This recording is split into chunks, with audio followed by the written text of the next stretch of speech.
Every time I plant vegetables like beets and turnips, and in this case radish, a majority of the plant's roots grow on top of the soil instead of down into the soil.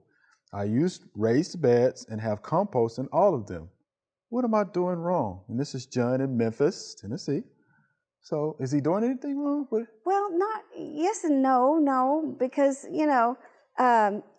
he's sown the seeds and they're germinating, but they may not be in the depth of the soil to be able to, stand up the way he wants them. If I had what he has there with that picture, I would probably just take some more soil and build up around each one of them, so then it is completely buried. I mean, I don't see too much wrong with that.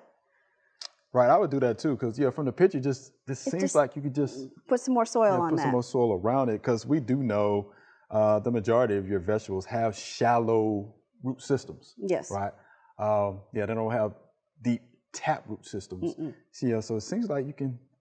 Yeah, it looks to me like he could take each one of them and puts a little bit more soil around all of those so that they would be deeper in the soil. Right, because plant depth, is going to be key, of course. Right. Just plant a little deeper, pull up.